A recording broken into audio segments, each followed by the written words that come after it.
somewhere, and Andre isn't here. There's a war going on out there somewhere, and Andre isn't here. Раз, два, три! This is on your program. You are at the opera. You gotta have to study up a little bit if you wanna keep with the plot. 'Cause it's a complicated Russian novel. Everyone's got 9 different names. So look it up in your program. We'd appreciate it. Thanks a lot. Da da da da da da da. Natasha.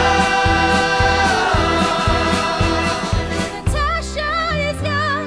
She loves Andre with all her heart. She loves Andre with all her heart. Natasha's young and Andre is a teen. Sonia is good. Natasha's cousin and closest friend. Natasha's cousin and closest friend. Sonia's good. Natasha's young and Andre is a teen. Maria is old school, a grand dame of Moscow. Natasha's godmother, strict yet kind. Natasha's godmother, strict yet kind. Maria's old school. Sonia's good. Natasha's young and Andre is a teen. Anatol is hot. He spends his money on women and wine. He spends his money on women and wine. Anatol's hot. Maria's old school. Sonia's good. Natasha's young and Andre is a teen. Helene is a slut. Anatol's sister married to Pierre. Anatol's sister married to Pierre. Elaine is a slut. Anatol's hot. Maria's old school. Sonia's good. Natasha's young and Andre is a teen. Dolokhov is fierce, but not too important. Anatol's friend, a crazy good shot. Anatol's friend, a crazy good shot. Dolokhov is fierce. Elaine is a slut. Anatol is hot. Maria's old school. Sonia's good. Natasha's young and Andre is a teen. Old Prince Bolkonsky is crazy. And Mary is plain. Andre's family totally messed up. Bolkonsky's crazy. Mary's plain. Dolokhov is fierce. Elaine is a slut. Anatol is hot. Maria's old school. Sonia's good. Natasha's young and Andre is a teen. Раз, два, три!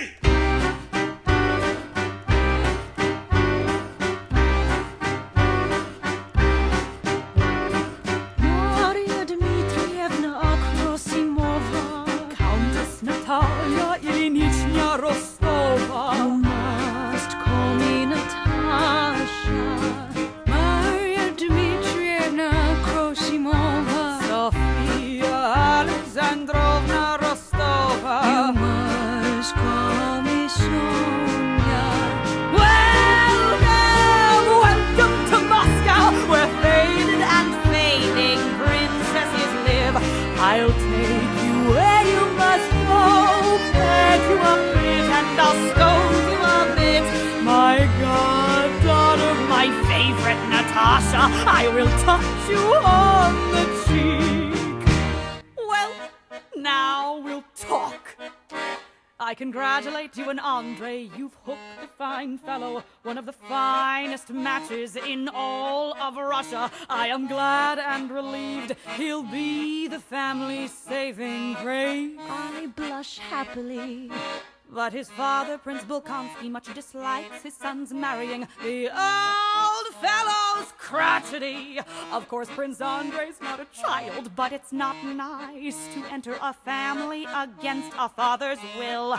One wants to do it peacefully and lovingly, but you're a clever girl. Just be kind to Andre's sister, and when the sister loves you, so will the father, and all will be well.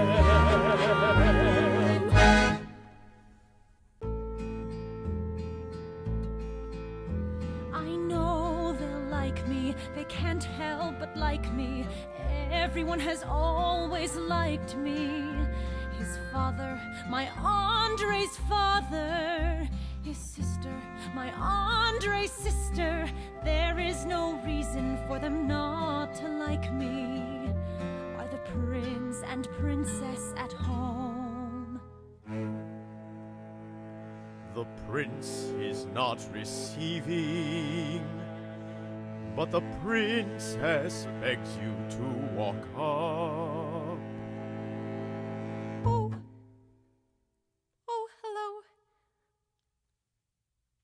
Won't you come in? Hello.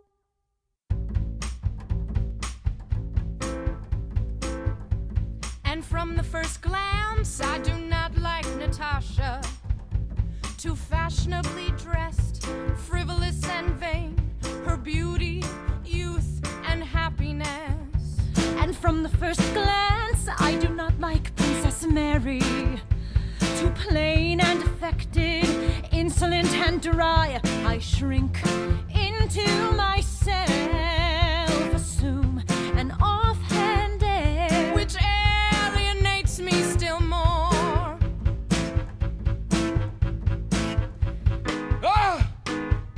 Madam!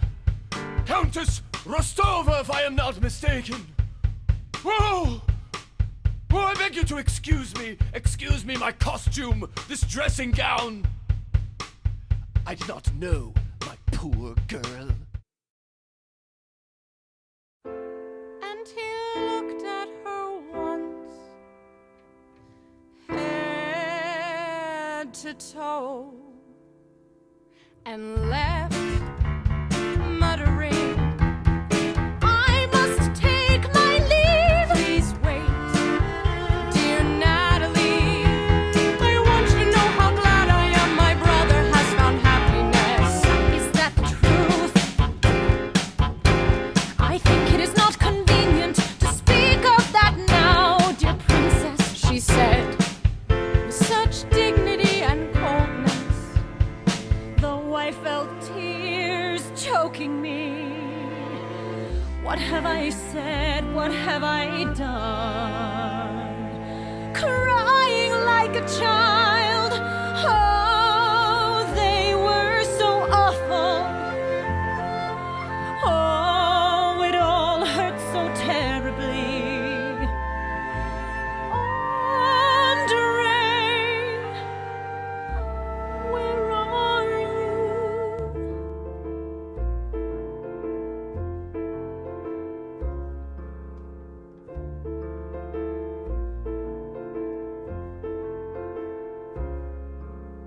The moon.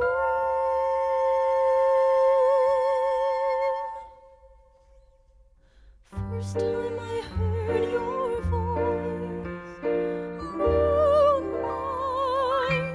burst into the room, and I saw your eyes, and I saw your smile, and the world opened wide, and the world was inside of me. And I catch my breath, and I laugh and blush, and I hear guitars. You are so good for me. I love you, I love you, I love you, I love you, I love you.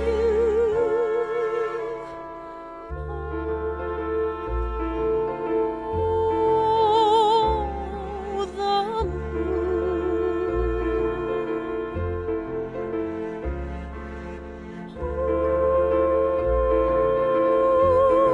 the snow in the moonlight, and your childlike eyes, and your distant smile.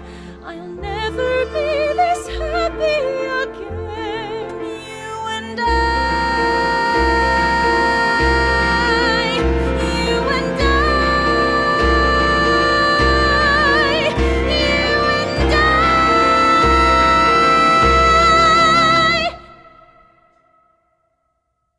and no one else.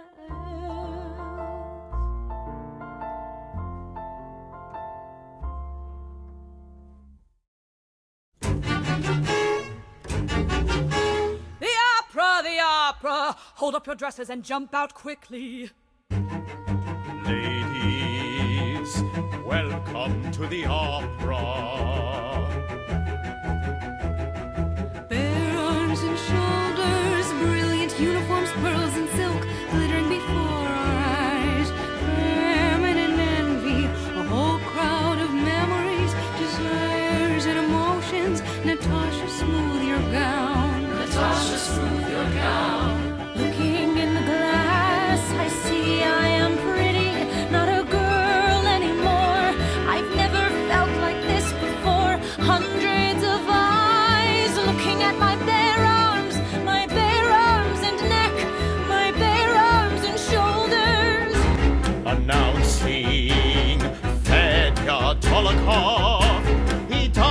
meets Moscow's most brilliant young men. He stands in full view, well away, attracting attention, yet as much at ease as though he were in his own room, announcing Countess Helene Bezukova, the queen of society, beautiful, belly clothed, plump, bare shoulders, and much exposed neck, round which she wears a double string of pearls. Helene and Gorbachev on and on. Pierre the cuckold sits at home. Pierre the cuckold sits at home. The poor man. Oh, I am enjoying myself at home this evening. And then a rush of cold air. An exceptionally handsome man walked in with a confident yet courteous air.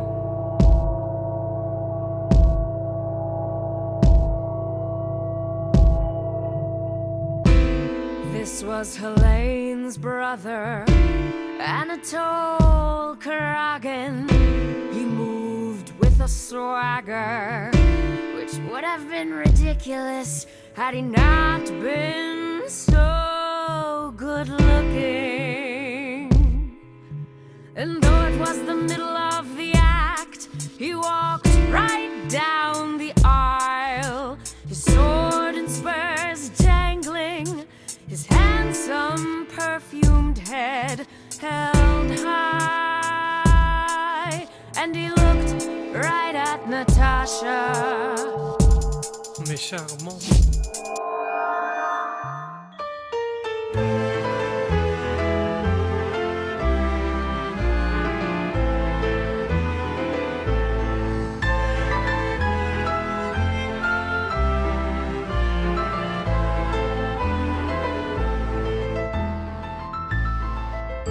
I am seized by feelings of vanity and fear. There is no barrier between us.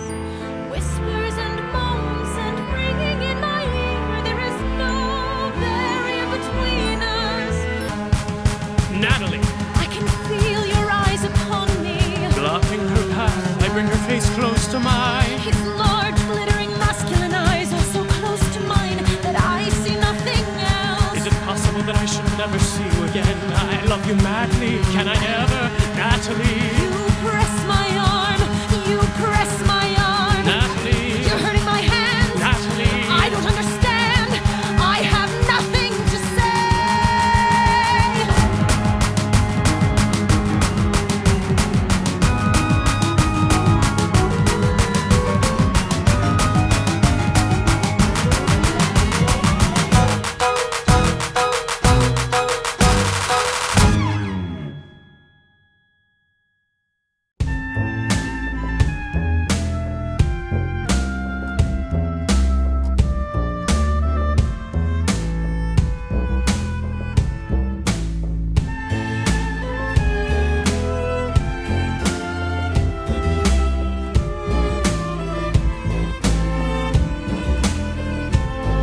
In 19th century Russia, we write letters, we write letters.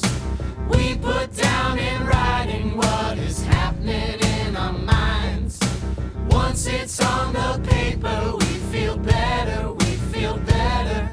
It's like some kind of clarity when the letter's done and signed. Dear Andre, what more can I write after all that has happened?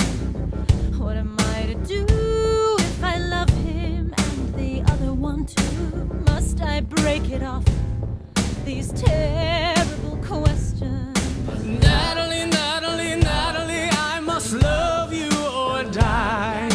Natalie, Natalie, Natalie, if you love me, say yes, and I will come and steal you away, steal you out of the dark. Natalie, Natalie, Natalie, I want nothing more, just say yes. Yes, yes, I love him.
a stove, his abduction had all been arranged and the preparations made on the day that Sonia decided to save her. That was the day that the game was to be played.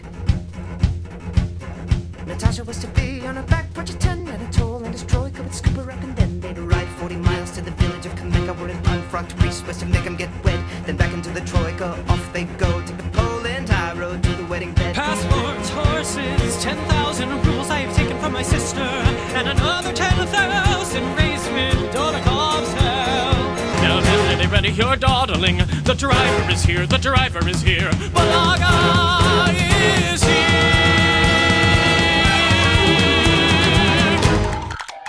Let's get out of here! And the Troika tore down Nikitsky Boulevard!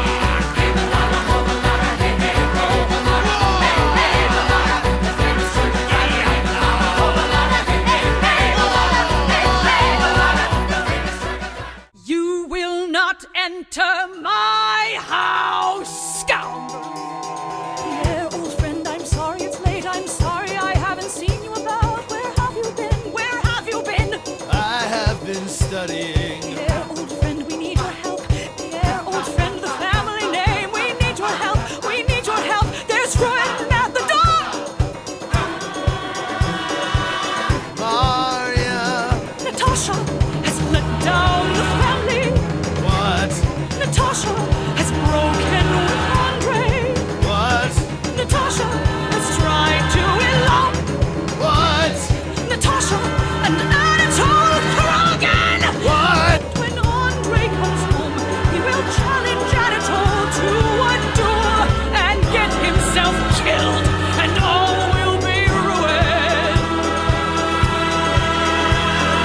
You must go see your brother-in-law and tell him that he must leave Moscow and not dare to let me set my eyes on him again! At once.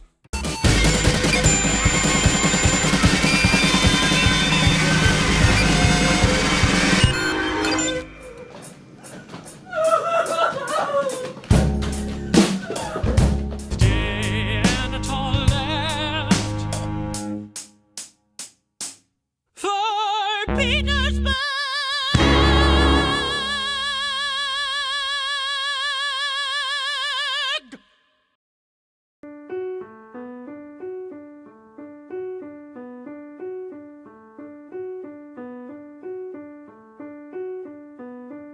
Natasha was standing in the middle of the drawing room with a pale yet steady face. When I appeared in the doorway, she grew flustered and I hurried to her. I thought that she would give me her hand, but instead she stopped, breathing heavily, her thin arms hanging lifelessly, just in the very pose she used to stand in as a young girl when she went to the middle of the ballroom to sing. But the look on her face was quite different. Peter Kirillovich. Pierre. For the first time in many days, I weep tears of gratitude, tears of tenderness, tears of thanks. And glancing at Pierre,